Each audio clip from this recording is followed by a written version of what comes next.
something. Whoa. Ah. Ready to go for a walk? Let's go. Come on. It's day 2 of my 30-day painting challenge. Watercolour painting, that is. It feels a bit weird and a bit normal, sort of naff to do this kind of thing. It's got me on my toes, which is exactly what I wanted. I really did need something to motivate me, and that's what happens to a lot of us. I think the pressures of being under pressure, financial, ego, a lot of it is ego, but of course financial necessity. And if that moves or shifts and you take away your external validations, which is what I did on purpose, as I wanted to really think about who I am and what I'm doing and what I'm going to do with the rest of my life, because in the later quarter you are driven and compelled to ask these great questions that you do not ask when you're younger. And so all the fluff and bother that the ego puts up and deceives you with, where, you know, there's just no sense of time, that all just nicks off and goes, and then you're left there with this existential problem of, did I do what I came on this earth to do? We've had so much rain down here that it is absolutely insane. The groundwater is just filling up, which is beautiful. My poor dogs, I wear them out. I usually go for a run in the morning, but they're getting old. George is 8 and Ruby's 10, and George's got arthritis and he does his best, and it's good to keep them moving, but when he starts to get too limpy, I have to back off and just take this short route and then do something else later for my brain hit that I need, which I get through jogging or something like that. So I'm heading home now. I'm going to feed the puppy dogs and get over to that studio to make you the next one. Going to make a little landscape, so I'm just going to use some tubes of paint, and that means it just gives me a much more heavier concentrate of blue. Just using a spectrum blue there, and I've got a little bit of ultramarine on the palette here, so I'll use that as well. Right, so I want to have a big wash so that I get a smooth application. Just dip that in the water. All right, here we go. So remember, the paper is already wet. I wetted it before I started. See, that's a bit pale, but I'll take it right down to about where I want my horizon. It's never halfway, because it just looks like you've cut it in half. It's all right, it's not level, there's backs in there, but now I'm going to go back, and I might even use a brush that's got a little bit more strength in the ferrule, so I can actually just break that up a little bit and get some more intensity into that pile of paint. All right.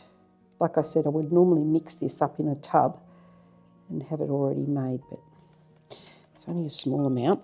Now I want to go back to the big one. See how it just sucks the whole lot up.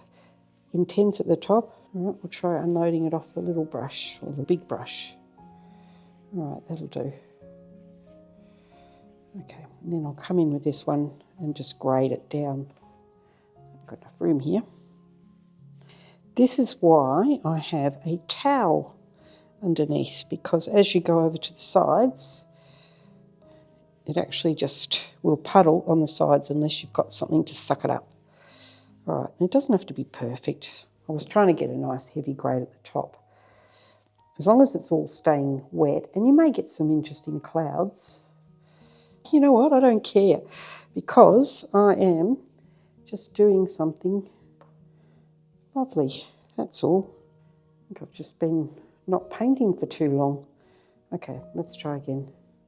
Generally, the rules are with watercolour, you go in fast and you don't muck around. and I was just mucking around. But by you seeing me mucking around, you can see that, look, I've recovered that. I do have the intensity at the top. Don't worry, it's watercolour. Watercolour's meant to be earthy and watery. Right, so that's my sky.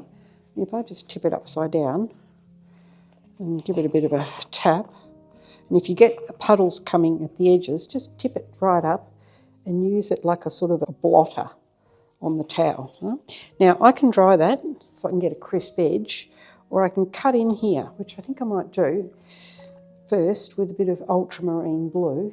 It could bleed back up, so just brace yourself for a bit of fun. All right, needs more ultramarine blue. Okay, there we go. Or a mauve or something.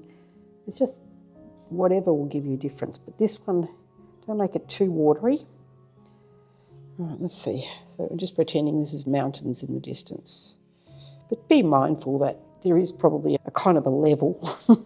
See how it's springing back up? See, I like that. It looks like bushes. We can stop that by hitting it with the dryer back that way, but I'm going to let it go because I like it. I think it looks like distant bushes. Right, now I'm going to move over to a kind of a pinky colour now. I'm going to just hit it. Same thing, let it do its cauliflower business. And then I really need a brush that's in between. It doesn't matter, I'll just keep going. As I said, this is a good thing with watercolour. You can just do whatever. This is a raw sienna. Okay. This is the worst demo paintings I've ever done. And that's the idea. I don't care. I'm just going to do this so that you can see that you can just have all this fun. Right, that's the base. Now, before I go on, I'm going to put a bit of surprises in here. Just, it is my signature move. But I'll just put a few things in there as surprises. And this gives you something extra. Because if you get all perfect, it's too perfect. You can see by now, it's not what I'm after. Maybe even a bit of extra drama. That's going to be dramatic. That'll do. Now, I can let that just buzz out, or I can just hit it with the dryer. I want to replicate a painting I did a while back where I had a really beautiful dark tree. And it was an Australian idea, so I just had it coming out like a really warped and tortured tree coming out of the desert. So be careful here what I do. And then just up we go. And you see how I'm just putting more of the thick paint, just letting the brush do its thing. And I'm thinking about the fact that the trunk would probably be thicker. So I'm taking in some nice chunky paint into there and anchoring it somehow like that. All right, now I might put a bit of that dark with a little bit of phthalo, actually, phthalo blue. Then again, this is a little bit thick. Right, it's nice and strong. If you wanted to, you could do something like, let's see, this is a bit of crusty paint that's pretty cactus actually, but it's got a bit of white in it, and maybe put a few splodges of that in there somewhere. Add a bit of interest. But I don't want to do too much because I think the paint is doing its own job here, but you really do not have to mix it up much. Right, that should do. Now if I let that do its own cauliflower thing, you can see, where are you, just there, it'll naturally become interesting. But if I think it's losing the plot a little bit, you can just tease it out. That's all you have to do with cauliflower. So what about while I'm waiting for that to dry, I want to put a few little distant trees in the background. So I'll just pick up see, these now look like trees, don't they? But I'll just put a few pale, I'll just put a few pale gum trees in the background. Just some clues that they're there. Maybe a little bit darker. You don't want them too dark because they wouldn't be dark if they're in the background. And of course you push them away. Right, now that will do. Now I might dry it so we can put something on that tree. Okay, now maybe I'll put a very big bird or an oversized cockatoo on the tree because I want to. Right. And at this point you can make up whatever you want. Let's see, where's my white? Oh, okay. Now I just need to look in my big bucket of colours here. That's what I'm after, some white gouache. I think the crusty white I've got in the palette is not very nice, so I'll just give myself a nice bit of fresh creamy white. Right. Now, before I do that, I'm going to make the impression of this white cocky by just using a little bit of this ultramarine blue, which you could use as a kind of a shadowy colour in the background. You could pick up a bit of brown. It's just a sort of a grey, so let's use that to map in a bird. Okay, I'm going to do a crazily big bird here, so you will have to bear with me. Right, so here he comes, and I might just show his wings down the bottom. And he is a total invention. Right, there he is. And he'll have a big beak. He will be a little bit exaggerated. Okay, so can you see what I've done there? I've basically put the ghost of him in, which is all I wanted. And you just feel a little bit less intimidated when you're doing it like that. And then I can take some white and I can just drop it in where the sun might be hitting him, like that. And just dry off my brush and just to keep it subtle. See how it's just blending in? Just watch you're not. See how I'm just taking it back a bit for a minute? Now, I do want the white to go right across, but I'm going to build it up to a really strong opaque white. So the trouble is if I've got too much water in the white, which I have at the moment on my palette, it's going to keep bleeding back in. So I'll have to get myself some very concentrated. Could even just use it straight out of the tube. Right. Okay. And then I'll just bleed it in like that. See? It's nearly there. Now I might just dry that off because I like where it's going. Sometimes you've got to stop it by drying it. Stop what's happening, you know, the clouding. Let's see what else we have to do. We can make it even more intense. One more go. Straight in the tube. Now I don't want like a texture. I just want it to be a lovely smooth feather. So it's almost as if he's almost disappearing here, but that gives it more of a feeling of it being surreal. Now, let's see. Let's go a bit closer. All right.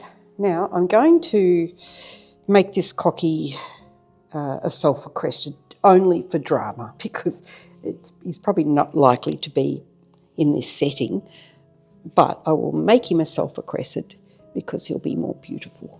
Because he'll have a big dark beak, which we can see in the picture. Down like that. There we go. And we can really give him a nice big eye. It's a little bit dramatised. And I'm going to dry that because I don't want to smudge it, but what I want to do is give him his little beautiful golden sulfur-crested crest. So that will be coming off like that. So I'm going to have to just reform his head at the top. So let me just do that, because I have a little bit of a part that goes like that, see?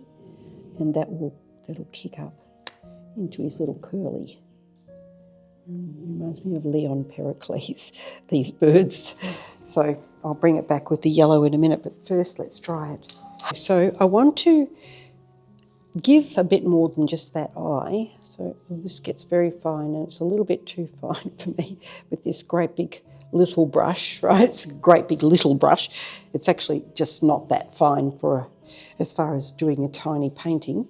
All right, so I'm just going to clean it off, and then I'm doing this, you'll see why I'm doing this in a minute. So I'm just going to pull that out, and it just gives it, if I blend that in, a sense now that we have an eye. It's not just a big black blob, but there's actually a white area around the, is it the iris? So now we need yellow in that crest. So I've got some really nice golden yellow, which I'm going to pop into his crest. It's not always about getting everything perfectly right. It's about getting something that grabs your eye. See that? Now what he doesn't have is feet. So I'll do some whitish ones for now. That'll do. I'll have to dry that very wet. All right. It's almost good enough, but what we'll do is give him some little claws. That'll do, look. They're a bit chubby and some texture. Why not? Okay, and what's missing is a little white dot in his eye. Right, so I'll pop that in there to bring him alive. Just the old party trick. There you go. There he is. So, what are we doing now? I think we could just have a few little very pale greeny blue blobs on top for the trees. The trees out there are often without anything on the top, especially when it's dry times. Just a bit of gummy stuff. If I start mucking around with leaves here, I can, but they're going to have to be a little different. So I'll just put a few little bunches on there, but I don't want to change the stark dynamic that I've got here. So I've got to keep them quite subtle. I need to have, because I don't want them all bitty, because that's not how the painting is. I'll just put a few little clusters like that. I feel like that's almost enough. Right. And what we could do is add in just a little bit of extra detail down in the front for a bit of strength, which could be some grounding elements. I used to call these little things land spirits. I would put them in the front of my paintings, and I would say they were the little songs in the country.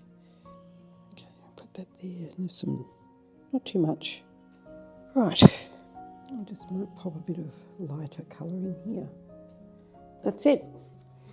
And that is just a lovely little painting. And it made me feel a lot better just to see that you can create something beautiful just in a few minutes is good for your soul. It really is. It's just a clue. It's like a little clue.